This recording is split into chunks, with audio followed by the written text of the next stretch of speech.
Good morning everyone. આપણે term 1ની બધી જ એક્ઝામ પતી ગઈ છે, તો આજથી આપણે હવે ટર્મ 2ના સિલેબસને શરૂઆત કરીશું.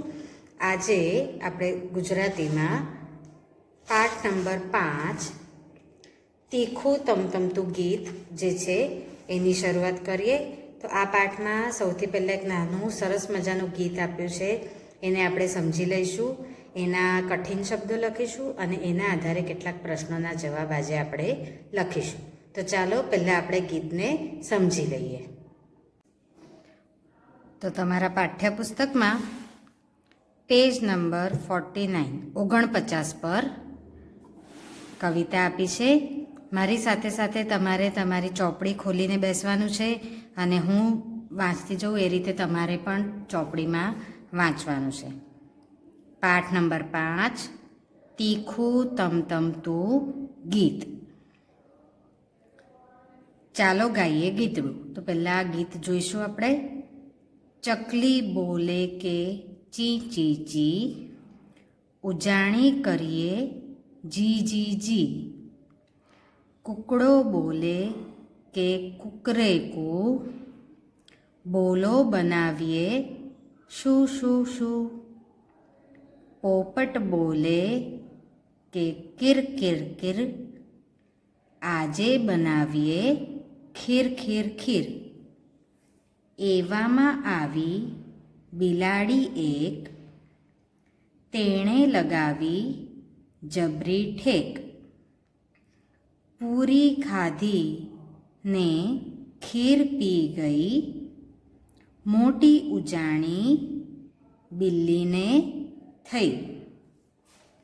તો બાળકો આપણે જાણીએ જ છે ચકલી કેવું બોલે છે, ચી ચી બોલે છે. તો પહેલી પંક્તિમાં શું છે, ચકલી બોલે કે ચી ચી ચી, ઉજાણી કરીએ જી જી જી. ઉજાણી કરવી એટલે કે બધાએ ભેગા મળીને જમણવાર કરવું. બધા મિત્રો ભેગા મળે અને પોતપોતાના ડબ્બામાં અલગ અલગ પ્રકારની વાનગી ખાવાની વસ્તુઓ લાવે ને બધા ભેગા મળીને ખાય, તો એને શું કહેવાય, ઉજાણી કરવી. એટલે એ આપણે ઇંગ્લિશમાં જેને સેલિબ્રેશન કે પાર્ટી કહીએ. તો ચકલી શું કહે છે કે ચલો આપણે બધા મળીને ઉજાણી કરીએ. તો કુકડો બોલે કુકરે કુ, બોલો બનાવીએ શું શું શું. તો કુકડો કેવું બોલે છે, કુકરે કુ. અહીંયા પક્ષીઓ અને એમના બોલવાના અવાજ પણ આપ્યા છે. જેમ કે ચકલી કેવું બોલે છે, ચી ચી ચી, એવી જ રીતે કુકડો બોલે છે કુકરેકુ. તો કુકડો આવીને શું કહે છે, બોલો બનાવીએ શું શું શું. તો કુકડાને ચકલીની ઉજાણી કરવાની આઈડિયા ગમી ગઈ અને એ કહે છે કે તો ચાલો ઉજાણી તો કરીએ, પણ ઉજાણીમાં આપણે શું બનાવીશું. તો પછી કોણ આવે છે, પોપટ આવે છે. પોપટ શું કહે છે, પોપટ બોલે કીર કીર કીર, આજે બનાવીએ ખીર ખીર ખીર. હવે આ કીર કીર કીર છે ને એ શું છે, પોપટ કેવું બોલે છે એનો અવાજ. તો પોપટ કેવું બોલે છે, કીર કીર કીર. અને પોપટ કુકડાને જવાબ શું કહે છે કે આપણે આજે શું બનાવીશું, ખીર બનાવીશું. તમે બધાએ ખીર ખાધી જશે ને, દૂધમાં બને અને કેવી હોય, ગળી હોય, મીઠી હોય. તો પોપટ કહે છે કે આપણે ઉજાણીમાં શું બનાવીશું, ખીર બનાવીશું. એવામાં આવી બિલાડી એક. આ બધું જ્યારે વાત ચાલતી હતી, આ બધી જ્યારે વાત ચાલતી હતી ત્યારે એટલામાં કોણ આવે છે, એક બિલાડી આવે છે. તેણે લગાવી જબરી ઠેક. ઠેક એટલે કે કૂદવું, ઠેકડો મારવો અથવા તો જમ્પ કરવું, જેને ઇંગ્લિશમાં આપણે જમ્પ કહીએ, ગુજરાતીમાં કૂદવું કહીએ. એને ગુજરાતીમાં બીજો એક શબ્દ શું છે, ઠેક. તો તેણે લગાવી જબરી ઠેક. એક બિલાડી આવે અને એને શું કર્યું, એ કૂદી અને કૂદીને એને શું કર્યું, પૂરી ખાધીને ખીર પી ગઈ. એ આવી અને એને શું કર્યું, આ બધા જ્યારે વાતો કરતા હતા કે આ બનાવીશું ને તે બનાવીશું, એટલામાં તો એક બિલાડી આવી, એ ક્યાંકથી આવીને કૂદી પડી ને કૂદીને એને શું કર્યું, બધી પૂરી ખાઈ ગઈ અને ખીર પણ પી ગઈ. મોટી ઉજાણી બિલ્લીને થઈ. બિલ્લી એટલે કે બિલાડી. બિલાડી અને બિલ્લી બંને એક જ શબ્દ છે, એક જ પ્રાણી માટે વપરાય છે. તો શું થયું કે આ બધા તો હજુ ઉજાણી કરવાની વાત કરતા હતા, એટલામાં તો બિલાડી આવી અને એને પૂરીઓ પણ ખાઈ નાખી અને ખીર પણ પી લીધી અને એ ઉજાણી તો કોની થઈ ગઈ? બિલાડીની ઉજાણી થઈ ગઈ.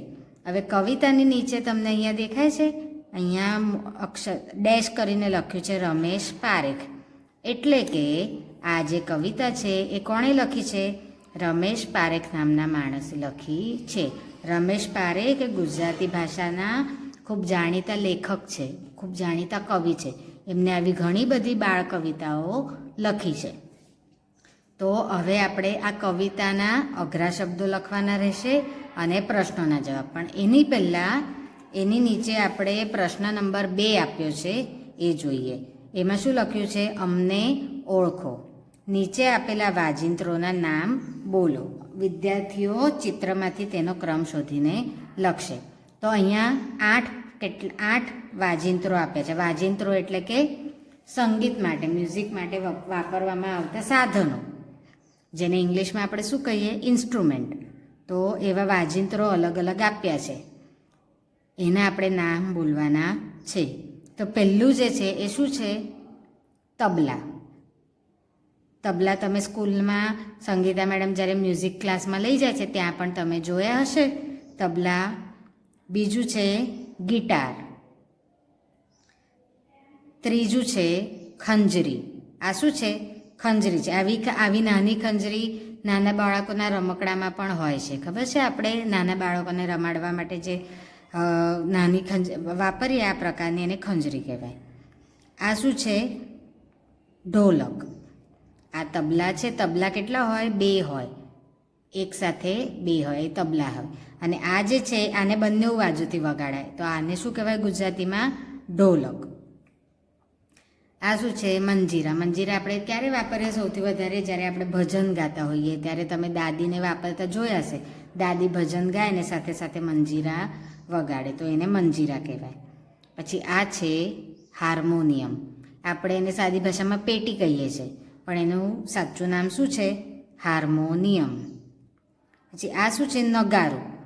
આ તબલા જેવું જ હોય પણ થોડુંક મોટું હોય અને એક જ હોય. અને નગારું આ જે સ્ટિક્સ આપી છે, જે લાકડી આપી છે, એનાથી વગાડાય. એટલે આ છે નગારું. યાદ રાખવાનું, નગારું એક જ હોય અને તબલા કેટલા હોય? 2 હોય. હવે નગારું અને ઢોલમાં શું ફેર છે? તમે જોઈ શકો છો કે ઢોલક બાજુમાંથી વગાડવાનું હોય અને નગારું અહીંથી ઉપરથી વગાડવાનું હોય અને એને લાકડીથી વગાડવાનું હોય. અને 8મું જે ચિત્ર આપ્યું છે એ છે વાંસળી. વાંસળી આપણે ક્યાં જોઈ છે? કયા ભગવાન પાસે હોય છે? શ્રી કૃષ્ણ ભગવાનના હાથમાં હંમેશા વાંસળી હોય છે, તો આને કહેવાય વાંસળી. તો આ 8 વાદ્યોના નામ પણ આપણે ગુજરાતીમાં લખતા શીખવાનું છે. બરાબર? આની સાથે સાથે આ વિડીયોની સાથે સાથે તમને હું યુટ્યુબ પરથી બીજો એક વિડીયો પણ મોકલવાની છું, જેમાં આના સિવાયના પણ બીજા કેટલાક વાજિંત્રોના નામ છે. તો એ તમારા જનરલ નોલેજ માટે છે કે તમને ખબર પડે કે કયા વાજિંત્રને ગુજરાતીમાં શું કહેવાય. તો હવે